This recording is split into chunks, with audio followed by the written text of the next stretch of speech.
അപ്പോൾ അജയ നമസ്കാരം. നമ്മുടെ ഇലക്ഷന്റെ വാർത്തകൾ വളരെ സജീവമായ പ്രചാരണത്തിന്റെ CPM സ്വാഭാവികമായിട്ടും ഈ തെരഞ്ഞെടുപ്പിൽ ഒരു ഭരണവിരുദ്ധ വികാരം കേരളത്തിൽ ഇല്ലേ?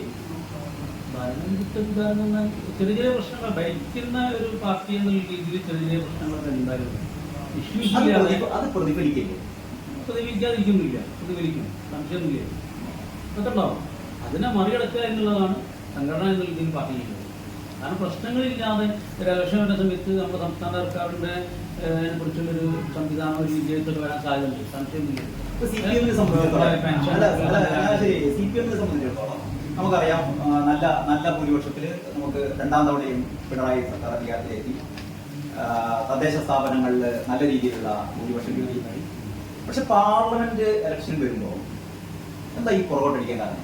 അത് ആദ്യമുള്ള ഒരു സംവിധാനം, അതൊരു ട്രെൻഡാണ്. കാരണം നിയമസഭയിൽ, പഞ്ചായത്തിൽ ഇതൊക്കെ CPM ഭരിക്കാൻ നല്ലത് എന്നുള്ള സംവിധാനമാണ് ഞാൻ. പക്ഷെ പാർലമെന്റിലേക്ക് പോകാൻ എപ്പോഴും നല്ലത്.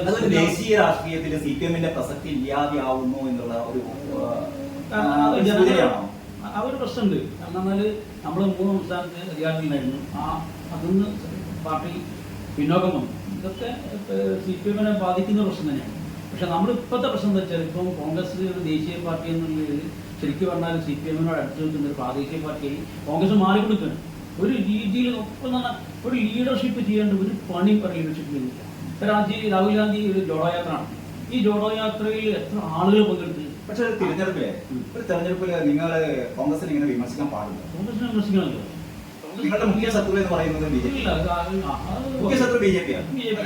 നമ്മുടെ ലക്ഷ്യം എന്ന് പറഞ്ഞാൽ BJP-യെ താഴെ ഇറക്കുക എന്നുള്ളതാണ് നിങ്ങളുടെ ലക്ഷ്യം ആണല്ലോ, അത് യാതൊരു സംശയം. നമുക്ക് ദേശീയ മേഖലയിലേക്ക് കയറി വരാനില്ല. ആയിക്കോട്ടെ, സംഘടനാ മേഖലയിൽ, അതായത് രാജ്യത്ത് കേന്ദ്രത്തിൽ ഒരു BJP ഇതര സർക്കാരാണ് താങ്കളുടെ പാർട്ടിയുടെ ലക്ഷ്യം. അതിൽ യാതൊരുവിധ സംശയവുമില്ല. അങ്ങനെയാണെങ്കിൽ ഈ കേരളത്തിൽ എന്തിന് ഇങ്ങനെ ഒരു ഒളിച്ചുകളി നടത്തുന്നു? ഈ രണ്ട് നിങ്ങളുടെ കൂടെ ഇരിക്കുന്ന 2 പേര് തമ്മിലുള്ള ഞാൻ എല്ലാ സ്ഥലത്തേക്കും പോകുന്നില്ല. ഉദാഹരണം വയനാട് നമുക്കൊക്കെ അറിയാം. ഇന്ത്യ സഖ്യത്തിന്റെ അമരക്കാരൻ അല്ലെങ്കിൽ സാരഥി എന്നൊക്കെ ഒരുപക്ഷെ നമ്മൾ ആ ഒരു ടേം അല്ലെങ്കിൽ അങ്ങനെ ഒരു ചെയർമാൻഷിപ്പോ അല്ലെങ്കിൽ പ്രസിഡന്റ്ഷിപ്പോ ഒക്കെ മാറ്റിവെച്ചാൽ തന്നെയും ആ ഒരു നേതൃപദവിയിലേക്ക് ഇപ്പൊ CPM-മാര് കാണുന്നില്ലെങ്കിൽ തന്നെയും ഒരു പൊതു മണ്ഡലത്തിൽ കാണപ്പെടുന്ന ഒരാളാണ് രാഹുൽ ഗാന്ധി. അങ്ങനെ രാഹുൽ ഗാന്ധി മത്സരിക്കുന്ന ഒരു മണ്ഡലത്തിൽ ആനിരാജ് ഇതേപോലെ തന്നെ ഒരു രാഹുൽ ഗാന്ധി കഴിഞ്ഞാൽ അടുത്ത ശക്തിപ്പെടുന്ന ഒരാളാണ്. ഇങ്ങനെയുള്ള 2 പേർ പരസ്പരം മത്സരിക്കുക എന്ന് പറയുമ്പോൾ അത് ചെറിയ രീതിയിലുള്ള ഒരു അപാകത ഒരു ഫീൽ ചെയ്യുന്നില്ല? അതിലൊരു അപാകത ഇല്ല. കാരണം എന്നാൽ ശരിക്കും പറഞ്ഞാൽ BJP-ക്കെതിരെ ശരിയായ രീതിയിൽ നിൽക്കുന്നത് ഇടതുപക്ഷമാണ്. CPM എന്ന് പറയുന്നില്ല, ഇടതുപക്ഷമാണ്. BJP-ക്കെതിരെ എല്ലാ രീതിയിലും ആശയപരമായിട്ടും അവരെ സംഘടനാപരമായിട്ടും നേരിടാൻ ശേഷിയുള്ള പാർട്ടി ഇന്ത്യയിൽ CPM-ആണ്. കോൺഗ്രസിന് കഴിയില്ല. പക്ഷെ കോൺഗ്രസിന് നിലവിൽ സ്പേസ് ഉണ്ട്. അവരെ കൂടി ഉപയോഗപ്പെടുത്തിയിട്ട് BJP-ക്കെതിരെ പോരാട്ടം ശക്തിപ്പെടുത്തണം. കേരളത്തിൽ അവർക്ക് വോട്ട് ചെയ്യുന്നതുകൊണ്ട് കാര്യമില്ല. ഓരെ നന്നാക്കാൻ പറ്റുമ്പോൾ നന്നാക്കാം. അവരെ വിജയിപ്പിച്ചിട്ട് ഒരു കാര്യമില്ല. അവർ നാളെ വിജയിക്കുമ്പോൾ എന്താ ഉറപ്പുള്ളത്? പരമാവധി CPM കേഡർമാരെ പാർലമെന്റിലേക്ക് അയക്കാൻ കഴിയണം. പാർലമെന്റിൽ വെറുതെ കിടന്നുറങ്ങാൻ ഇങ്ങനത്തെ ഒരു നിലപാട് കൊണ്ട് സംഭവിക്കാൻ പോകുന്നത് നമ്മളിങ്ങനെ കോൺഗ്രസിനെ കുറ്റപ്പെടുത്തിക്കൊണ്ടേയിരിക്കും അല്ലെ? കോൺഗ്രസ് ആൾക്കാർ BJP-യിലേക്ക് പോകുന്നു. ഒരു പാർട്ടി വളരുക എന്ന് പറയുമ്പോൾ സ്വാഭാവികമായും മറ്റു പാർട്ടികളിൽ നിന്ന് ആൾക്കാർ വരുമ്പോഴാണ് പാർട്ടി വളരുന്നത് ആണല്ലോ. ഒരു പാർട്ടി വളരുന്നത് വേറെ പുറമെ ആൾക്കാർ വന്നിട്ടല്ലല്ലോ. ഒരു സംസ്ഥാന, അതായത് നമ്മളെ പഠിച്ച് തെരഞ്ഞെടുപ്പ് ജയിച്ച സ്ഥലം അവിടെ സംസ്ഥാനങ്ങളുടെ മൊത്തത്തിൽ BJP-ക്ക് പോകുന്നു പറഞ്ഞാൽ അതെന്ത് വളർച്ചയാണ്? അല്ല, അങ്ങനെ പോകുമ്പോ ഭാവിയിൽ അപ്പൊ സംഭവിക്കാൻ പോകുന്നത് BJP-യും CPM അല്ലെങ്കിൽ ഇടതുപക്ഷ കക്ഷികളും മാത്രമാവുന്ന ഒരു അവസ്ഥ വരും. അവിടേക്ക് വന്നോട്ടെ. അല്ല, അതൊന്നും നോക്കണ്ട. നമ്മളിപ്പോ നിലവിലുള്ള അവസ്ഥയിൽ എന്ത് ചെയ്യാം ഗുണകരമായിട്ട് അതാലോചിച്ചാണ്. കോൺഗ്രസ് വേണമെങ്കിൽ വരട്ടെ, അല്ല അവരെ കൂടി താങ്ങി പിടിച്ചിട്ട് ഇതൊക്കെയാണ് പൊതുവായ ഘടകം. ഞാൻ സംസാരിക്കാൻ ആഗ്രഹിക്കുന്ന ഒരു കാര്യം, ഇനിയിപ്പോ 5-6 ദിവസം കഴിഞ്ഞാൽ 5-6 ദിവസം ഇല്ല, 4-5 ദിവസം കഴിഞ്ഞാൽ ഇലക്ഷനായി. നരേന്ദ്രമോദി എനിക്ക് തോന്നുന്നു ഒരു 10 പ്രാവശ്യം ആയി കേരളത്തിലേക്ക് ഇങ്ങനെ അടിക്കടി വരുന്നത്. ഈ സുരേഷ് ഗോപിയുടെ മകളുടെ കല്യാണത്തിന് തൊട്ട് മുമ്പായിട്ട് ഒരു 7 പ്രാവശ്യം അതിന്റെ തൊട്ട് മുമ്പ് വന്നിരുന്നു. അടിക്കടിക്ക് കേരളം ലക്ഷ്യം വെക്കുന്നു. അതെനിക്ക് തോന്നുന്നു പ്രധാനമായിട്ടും ഇപ്പോ ഈ വരുന്ന പാർലമെന്റ് ഇലക്ഷന് വേണ്ടി മാത്രമൊന്നും ആയിട്ടില്ല. വരാനിരിക്കുന്നത് സംസ്ഥാന തെരഞ്ഞെടുപ്പ്. വരാനിരിക്കുന്നത് സംസ്ഥാന തെരഞ്ഞെടുപ്പ്. ആ തെരഞ്ഞെടുപ്പിനെ സംബന്ധിച്ചിടത്തോളം CPM കഴിഞ്ഞ പോലെ ഒന്നും ആയിരിക്കില്ല എന്ന് നമുക്ക് തോന്നുന്നു. എന്ന് പറഞ്ഞാൽ കുറെ കൂടി ശക്തമായ ത്രികോണ മത്സരം കേരളത്തിൽ വരാനുള്ള സാധ്യതയുണ്ട്. അല്ല, നമ്മുടെ യാഥാർത്ഥ്യത്തെ നമ്മൾ മാറ്റി വെക്കാൻ പാടില്ല. എന്താ വെച്ചാല് നമ്മൾ എന്തൊക്കെ പറഞ്ഞാലും ഇപ്പം ഇവിടെ ചാരിറ്റി നടക്കുന്ന ഒരുപാട് ആളുകളും പിന്നോക്ക വിഭാഗത്തിൽപ്പെട്ട ആളുകൾ, ദളിതന്മാരാണ് വിഭാഗം, കോളനികളൊക്കെ ശരിക്കും പറഞ്ഞാൽ BJP നടപടിപ്പെടുത്തുക. ആ ഒരു അവസ്ഥയായി. നമ്മൾ ഹിന്ദുക്കളാണ് എന്ന് ഇവർക്ക് എങ്ങനെ ഈ രീതിയിൽ നടക്കാൻ ആവശ്യമായ ഒരു ആയുധം കൊടുക്കുന്നത് പ്രാദേശികമായിട്ട് സംഘടനാപരമായിട്ട് പ്രശ്നമാണ്.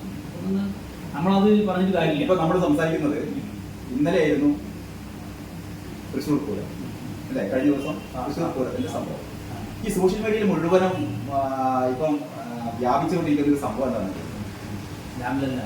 രാംലല്ല ഈ പാറമേക്കാവും തിരുവമ്പാടിയും രാംലല്ല എന്താ പറയാ, അവരുടെ കുടമാറ്റ സമയത്ത് രാംലല്ലയെ അല്ലെങ്കിൽ ശ്രീരാമന്റെ ചിത്രം ഉയർത്തി എന്ന് പറയുന്നത് നമ്മുടെ സോഷ്യൽ മീഡിയ പ്ലാറ്റ്ഫോമിൽ, പ്രത്യേകിച്ച് കമ്മ്യൂണിസ്റ്റുകാർ എന്നൊക്കെ എഴുതുന്ന, ഒരു പക്ഷേ അത് CPM ഔദ്യോഗിക ഹാൻഡൊന്നും ആയിരിക്കില്ല, എങ്കിലും അനുകൂലമായ ആൾക്കാർ മുഴുവനും ഇതിനെ വിമർശിക്കുകയാണ്.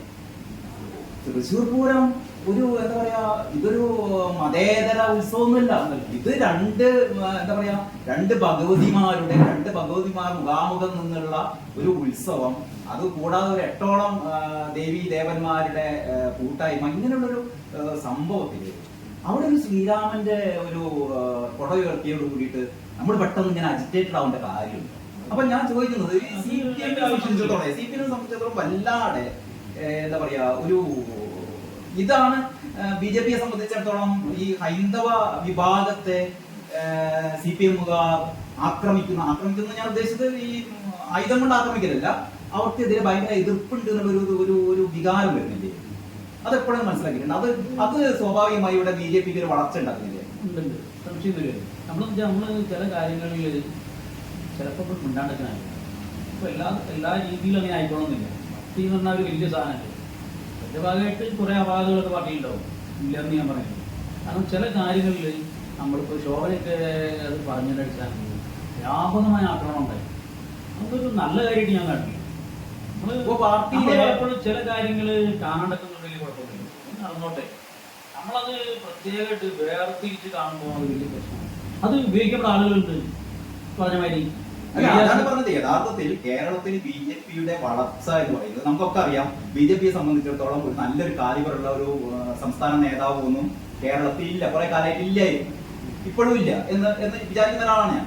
അപ്പൊ ആ ഒരു സംസ്ഥാന നേതാവിന്റെ ഒരു ഭയങ്കര എന്താ പറയാ ഒരു പ്രതിച്ഛായയൊന്നുമല്ല കേരളത്തിൽ BJP വളരുന്നത്. കേരളത്തിൽ BJP വളരുന്നത് ഒരു ഹൈന്ദവ വിഭാഗത്തിനെതിരെ ഇടത് വലതു മുന്നണികൾ, പ്രത്യേകിച്ച് അതിലെ ഇടതു മുന്നണി സ്വീകരിക്കുന്ന കർക്കശവും അതേപോലെ തന്നെ ബാലിശവുമായ ചില കടുംപിടുത്തങ്ങളല്ലേ യഥാർത്ഥത്തിൽ BJPക്ക് ആളെ കൂട്ടിക്കൊടുക്കുന്നത്. അങ്ങനെ നമ്മൾ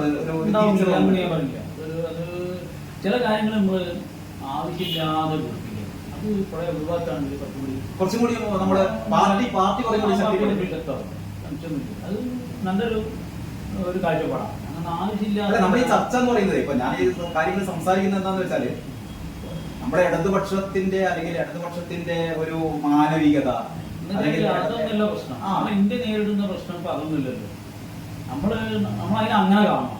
നമ്മളതിലൊന്നും എല്ലാ ഇടപെട്ട് അതൊരു വിഭാഗത്തെ പ്രൊവോക്ക് ചെയ്യുന്നത് പരമാവധി ഒഴിവാക്കാൻ ശ്രമിച്ചത്. നമുക്ക് ഇവരെല്ലാം നമ്മളെ കീഴിലേക്ക് വരേണ്ട ആളുകളാണെന്നുള്ള ബോധം കൊടുക്കണം. ആരായാലും കോൺഗ്രസ്സുകാരനാണെങ്കിലും നമ്മളെ കൂടെ ഒരു ഭാവിയിൽ വരേണ്ട ആളുകളാണ്. പിന്നെ അതുപോലെ തന്നെ എനിക്ക് തോന്നിയ കാര്യം, നമ്മൾ സാധാരണ ഈ CPM അല്ലെ സഖാക്കൾ എന്നൊക്കെ പറയുമ്പോൾ നമ്മളൊക്കെ കോളേജിൽ പഠിക്കുന്ന കാലത്ത് നമ്മൾ SFIയോടോ അല്ലെങ്കിൽ DYFIയോടൊക്കെ നമ്മൾ ആഭിമുഖ്യം പുലർത്താൻ കാരണം നമ്മളൊരു മാനവികതയെ കൂട്ടുപിടിച്ചാണ്. അതിനേക്കാൾ ഉപരി പുരോഗമനം, പുരോഗമനം, മാനവികത, അതായത് ഒരു പുതിയ വെളിച്ചത്തിലേക്കുള്ള ഒരു പ്രയാണമാണ് ഈ പറയുന്ന ഇടതുപക്ഷത്തിന് ഉണ്ടായിരുന്നത്. പക്ഷെ അത് വീണ്ടും വന്ന് അവസാനം വളരെ അധികാരത്തിന് വേണ്ടി മാത്രം നമ്മൾ അത്തരത്തിലുള്ള ഈ നമ്മുടെ നല്ല നിലപാടുകൾക്ക് നഷ്ടപ്പെടുന്നു എന്ന് നമുക്ക് തോന്നുന്നു. അതിപ്പോൾ നമ്മളിപ്പോൾ ഒരു 10-70 കൊല്ലം എടുത്തായി. ഇപ്പം ബി ജെ പിക്ക് എന്ന് പറഞ്ഞാൽ BJP ഇപ്പം കോൺഗ്രസിന്റെ പ്രശ്നമാണല്ലോ. നമ്മൾ അധികാരത്തിൽ തന്നെ കുറേ കാലം നിൽക്കുമ്പോൾ ഇപ്പം ഭരണത്തിലും ഇല്ലാതായിട്ട് കേരളത്തിലെ പാർട്ടി എത്ര കാലമായി അധികാരത്തിലില്ലാത്ത കാലം എടുത്ത് കഴിഞ്ഞ 10 കുറേ കാലം പാർട്ടി ഭരണത്തിലാണ്. ഈ ഭരണം എന്ന് പറയുമ്പോൾ അതിന് സ്വാഭാവികമായിട്ട് അതിൻ്റെ കുറേ സാധനങ്ങൾ പാർട്ടി നമ്മൾ എങ്ങനെ വന്നാലും അത് ബുദ്ധിന്നല്ല പൈസ കേന്ദ്രീകരിക്കുന്ന മേഖല. അപ്പം അമ്പലങ്ങൾക്ക് അതൊക്കെ ഉണ്ടാവും. പരമാവധി ഇല്ലാതാക്കാനുള്ള പണി എടുക്കുക എന്നല്ലാതെ ഇല്ലാതാവുന്ന പ്രതീക്ഷിക്കുന്നു. സ്വാഭാവികമാണ്. പക്ഷെ ഒരു മാതൃക കാണിക്കേണ്ട ആൾക്കാർ നമ്മളല്ലേ, നമ്മളാണ് കാണിക്കേണ്ടത്. സഖാക്കളല്ലേ മാതൃക കാണിക്കേണ്ടത്. ഒക്കെ ശരിയാണ്. പക്ഷെ നമ്മൾ സാധാരണ ഈ നാട്ടിൽ ജീവിക്കുന്ന ആളുകൾ അതിന്റെ കുറെ അഴുക്കുകൾ ഇപ്പോഴുണ്ടോ? അല്ല, ഇത്തരം പ്രശ്നങ്ങളൊക്കെ ഉണ്ടാവുകയെ നമുക്ക് ഭയങ്കര നമ്മളോട് പുച്ഛം തോന്നിയപ്പോഴാണ് അറിയോ, നമ്മൾ ഈ കാര്യങ്ങളൊക്കെ സംസാരിക്കുന്ന സമയത്ത് നമ്മുടെ നേതാക്കന്മാർ പോയി കണ്ട് നിങ്ങൾ ചെയ്തില്ലേ എന്ന് ചോദിക്കുന്ന നമ്മുടെ TV ചർച്ചകളൊക്കെ കണ്ടില്ലേ. അതായത് CPM-നെതിരെ ഒരു പ്രശ്നം വരുമ്പോൾ ഇതിന്റെ 10 ഇരട്ടി നിങ്ങൾ ചെയ്ത കാര്യല്ലേ എന്ന് ചോദിക്കുന്നത് ഏറ്റവും ഒരു ശരിയായ കാര്യമാണ്. 100% കാണണ്ട, നമ്മുടെ 50% കാണാം. 50%ത്തോളം കാര്യങ്ങൾ വൃത്തിയായി ചെയ്യുന്ന ആളുകളാണ് പാർട്ടി നേതാക്കൾ. കേരളത്തില് ഈ പാർലമെന്റ് ഇലക്ഷനില് സ്വാഭാവികമായിട്ടും എല്ലാ 20 മണ്ഡലങ്ങളും നമ്മൾ ജയിക്കും എന്നാണ് നമ്മുടെ ഒരു ആത്മവിശ്വാസം ഉണ്ടാകുക. ഏത് പാർട്ടിക്കും കഴിഞ്ഞ BJP-യുടെ ഒരു പ്രതിനിധിയോട് ചോദിച്ചപ്പോൾ BJP പറയുന്നത് ഞങ്ങൾ 20 സീറ്റിലും ജയിക്കുന്നാണ് പറയുന്നത്. എങ്കിൽ നമുക്ക് പ്രയാസം നല്ല ടൈറ്റ് മത്സരം നടക്കുന്ന ഒരു 2 മണ്ഡലങ്ങൾ ഏത് ചോദിച്ചാൽ ഏത് പറയും? എന്നാലും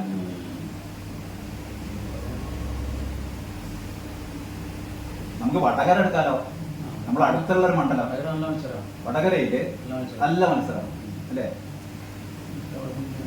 അവിടെ ശൈലജ ടീച്ചറെ സംബന്ധിച്ചിടത്തോളം ശൈലജ ടീച്ചർ ഒരു പൊതു സമ്മതയാണ്. പ്രത്യേകിച്ചും ശൈലജ ടീച്ചറിന്റെ ഒരു പഴയ ഒരുപാട് അതിലെ ശരിതെറ്റുകളൊക്കെ നമുക്ക് സംസാരിക്കാൻ സമയമില്ലാത്തതുകൊണ്ടാണ്. അതില് ചില PR വർക്കിന്റെ അടിസ്ഥാനത്തിലാണ് ശൈലജ ടീച്ചർ കാര്യങ്ങൾ പറയുന്നുണ്ട്. എന്നിരുന്നാലും ശൈലജ ടീച്ചർ ഒരു നല്ല കാൻഡിഡേറ്റ് ആണ്. പക്ഷെ അവിടെ വടകരയില് പാർട്ടിയെ പ്രതിസന്ധിയിലാക്കുന്നത് അക്രമ രാഷ്ട്രീയം തന്നെയാണ്. അതിനെ ഒരു തള്ളിപ്പറയാത്തോളം കാലം നമുക്ക് മുന്നേറാൻ പറ്റും തോന്നുന്നു. അത് അവിടെ അമ്പലമായിട്ട് ബന്ധപ്പെട്ട ഒരു പ്രശ്നമായി. അത് അമ്പലത്തിൽ 2 BJP CPM-ലുള്ള ആളുകൾ പക്ഷെ നമ്മുടെ ആൾക്കാരല്ലേ ഇഷ്ടമാണ്. അത് തെറ്റി പറഞ്ഞാൽ പാർട്ടിയായിട്ട് ബന്ധപ്പെട്ടാണെങ്കിൽ കൂടി അതിന് പാർട്ടിക്ക് വലിയ റോളുണ്ട്. അവിടെ തമ്മിലുള്ള പ്രശ്നങ്ങൾ വെച്ചിട്ടാണ് പ്രശ്നം.